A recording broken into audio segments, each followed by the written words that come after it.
Hello, welcome to another edition of Naked Truth. John Singletary is my name. And I'm Ramon Rome. Today we're back with part 2 of fairness to ourselves and our own communities. We talked earlier about the fact that it's okay in a predominantly black city to see someone who sits in the mayor's office that looks like you, hiring an African American mayor. Now, two issues that we want to discuss are the city of Charleston, that at one point was predominantly black, and the fact that when Mayor Joe Riley initially came into office, it was necessary for him to have the east side in his corner. Well, over the years, the person that put him in the office, he's driven him out of the city. The east side no longer exists as we knew it. However, what's happened is the way it was done, many of the people who have been driven from the city still are in favor of Mayor Joe Riley.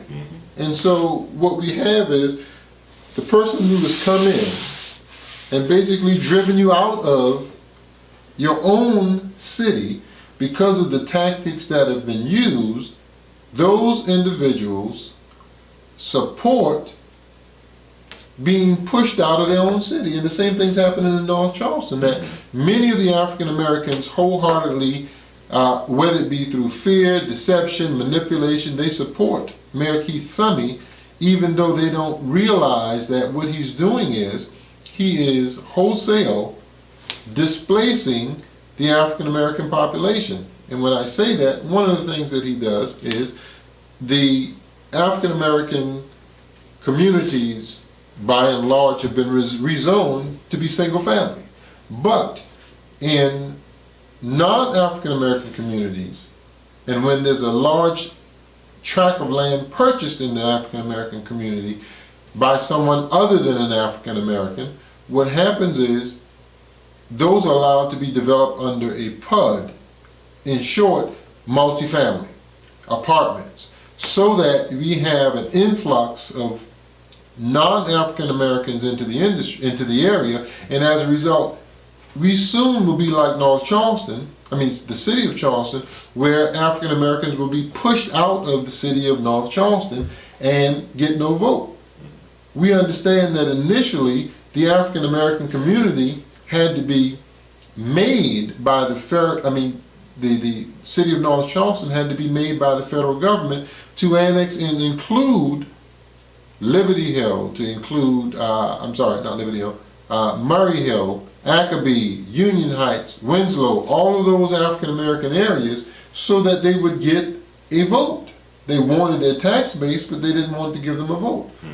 And so we also find that most of, even larger cities like Atlanta, where until there was a change and they did have a black mayor, Chicago, there was less opportunity and less fairness for them. So on the one hand, it is not necessary to have a black mayor, but history, statistics tell us that without it, we're not going to get fairness. What we're saying is that there's a whitening of these communities that was predominantly black, or a large percentage is black. It's called the whitening, and they're doing it in not only in South Carolina, in Charleston, South Carolina, North Charleston, South Carolina, but all over the country, that they'll be doing that, and actually in some parts of the world. But you don't see that when those apartments that are going up, those apartment homes that are going up, they're African Americans, blacks, are actually outpriced. They can't afford them. They can't afford to stay at those are pretty nice places that we saw the other day. Yeah, the new ones that are built on Liberty Hill. One of the things that they did on Liberty Hill was they took the only school named after an African American, Bonds Wilson, and got rid of it. So there are no more that are named after African Americans. They revamped it. It is now the Academic Magnet. Great school, nationally ranked. But then it sits in a black community. They put a fence around it to bar all African Americans from even coming to the school.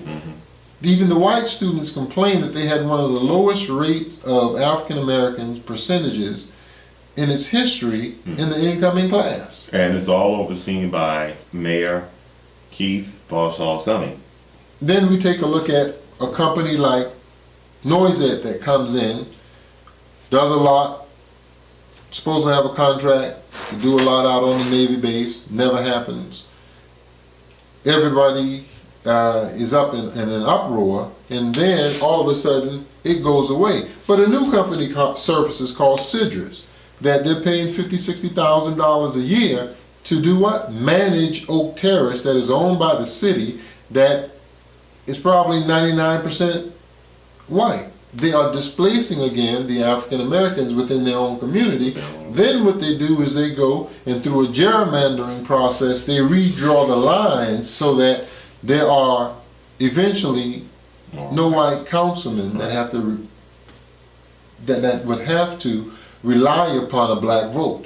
And when you have only one or two there, then of course you get no say so because you are the minority. And eventually that is displaced. And so we in North Charleston, we have to take a much broader approach when we take a look at what is actually happening at the big picture. And that is that there is going to be a change if we don't do something from the majority African Americans in North Charleston to where they are the minority. And at that point, the mayor doesn't need you. And then he kicks you out of your own city, which is the exact same thing that happened in the city of Charleston. Yeah. They were being priced out. Also, the taxes were going up. Sure. The homes and those elderly people, those families, they couldn't afford the taxes on the house and they decided to sell. Couldn't afford the taxes and were denied loans from the bank in order to improve your own property. And then also the fact that the jobs also moved out of the city. And so the commuting from downtown Charleston to North Charleston, all of that played a factor in the demise, rather decline of the African Americans in downtown Charleston. But that's probably said that we've seen that in the city of Detroit about the jobs moving out. A lot of cities. Yeah, a lot of cities, you know. Yeah. So, but the simple fact is, North Charleston, which is has the highest retail sales in the state, the third largest city in the state of South Carolina, is right now predominantly black, and there is ample opportunity to be fair to yourself by hiring through the voting process an African American mayor, which is what we need to do. Columbia can do it, Orangeburg can do it. Why can't North Charleston do it? And so we're asking all African Americans in North Charleston to go out, get registered to vote, because the 2015 election, we're going to try and put in an African American mayor, and certainly, if not the 2015, by 2019. Again. No, we're gonna do 2000. They're gonna be mayor. 2015. Well, let's do it in 2015. Mayor, he needs to go. You know, he needs to go. If we want to have a better North Charleston mayor, Keith Boshall Summey needs to go. He has to go. He has to go. And we're gonna need African Americans, black people that are here in Charleston, North Charleston. You need to. If you're not registered to vote, please vote. What was the percentage of voted in the last election? We're doing less than 12%. Yeah. Mayor Summey won the election with 6,000 votes. He's never had over 7,000 votes. Never had over 7,000 votes. In North Charleston.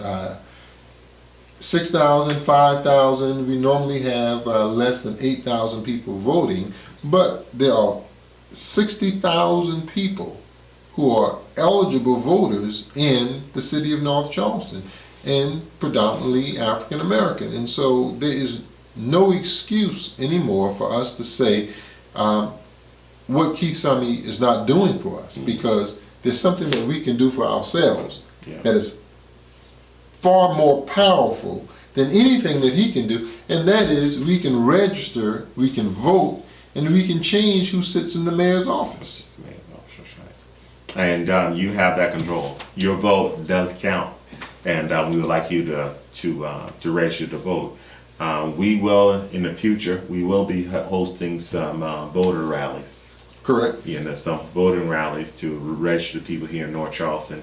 And Judicial Freedom Riders is a nonprofit organization. We're not affiliated with any political party, but we would like you to join our organization for $36, $36 a year. And one of our projects is about change, about empowering the people.